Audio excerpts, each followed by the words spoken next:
Porto, the second largest city in Portugal, filled with beautiful people, amazing culture, delicious port, and so much more.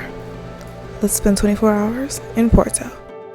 This trip started from New York to Portugal, about a 7-hour flight.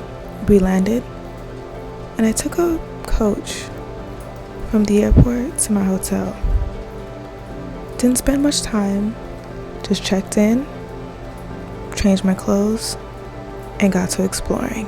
First stop, Monumento a Dom Pedro IV, located in Placa de Liberar. The statue is about 10 meters high, made by artists Celestine and Anatole Calames. It shows Pedro on a horse handing over the Constitution to the people of Portugal. Stop, São Bento. São Bento is actually a train station, but we didn't have any time to explore because we only had 24 hours. But when I come back, I'm definitely going to see what's going on down there. Then I headed over to Se Catedral. Se Catedral is a Roman Catholic church, and it is Porto's oldest monuments, groundbreaking in 1110 and being completed in 1737.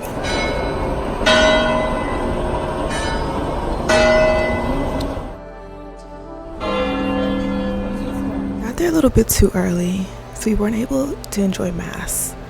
But Mass is celebrated at 11 a.m. each day. We were on a mission the moment we stepped foot in Porto to find Grams, because we've heard so much about this magical place. But for now, just take a look at this breathtaking view. Make sure you don't drop your phone. This is cobblestone. It didn't damage my screen, but it definitely screwed up my internals.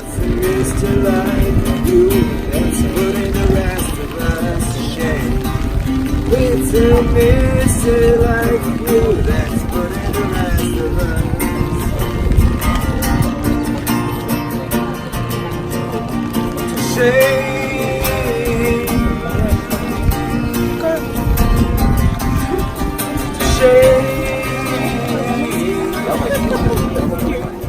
Porto has the most amazing views, but the best seat for these views?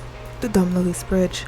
This bridge spans the River Douro between the cities of Porto and Vila Nova de Gaia.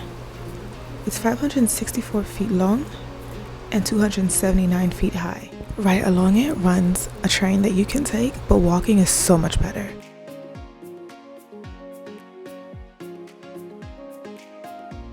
After getting off the bridge, we took a walk and started to discover some other port houses. One in particular, Porto Cruz. Decided to stop and just get a little light refreshment. Porto Cruz spans 3 stories, and on every story they give you a bit of history of how port is made.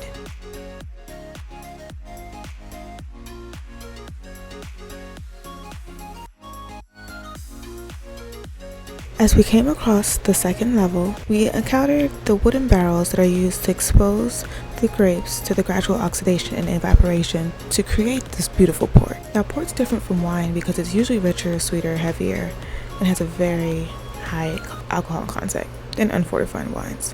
And trust me, it tastes a whole lot better.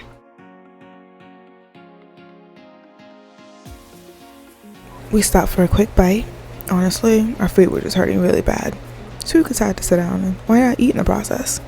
I had this amazing fresh salad. I had goat cheese for the first time and some amazing white pork. It's not really sweet, but it was really good. I also had some shrimp too. It was a great time. We walked to the 360 terrace and were able to see the view of the actual Dom Luís Bridge. Look at that beauty.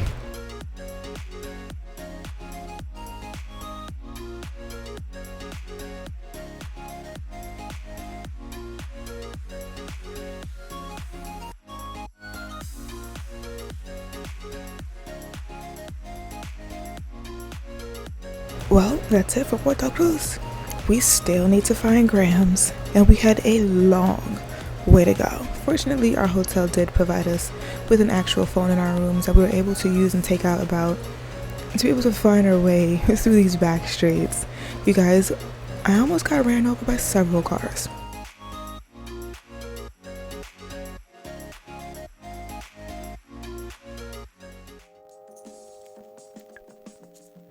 About 20 minutes and 17,000 steps later, we found Grams.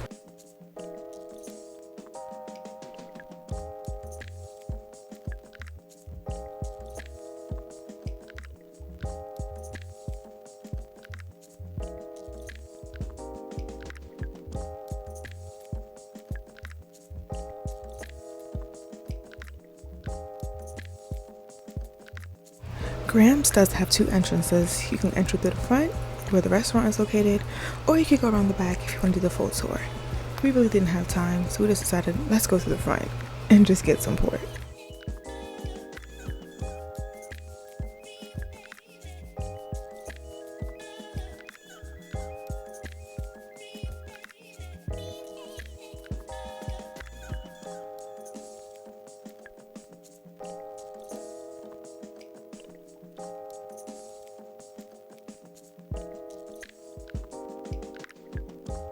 Because I was absolutely dead serious about purchasing some port, they did allow me to do a bit of port tasting. And baby, when I tell you, that 6 grapes is the greatest thing that's ever touched my taste buds. It's sweet, it's savory, it's absolutely amazing. 4 bottles was definitely not enough. With Porto still being closed due to what we're experiencing right now, I haven't been able to restock. But best believe, when this city opens again, I'll be the first in line. Now, I don't know about you, but anywhere I go, there are 2 things I look for: alcohol and chocolates. We had the liquor, let's get some chocolate. I was warned that I couldn't come here and not stop into Chocolateria Ecuador. They closed at 7:30 and we got there just as they were closing. And the lady was so sweet and allowed us to go in and choose what we wanted. Now for me, I'm usually a milk chocolate type of girl, but when I'm anywhere, I love to try just about anything. So just admire the chocolate views and yeah.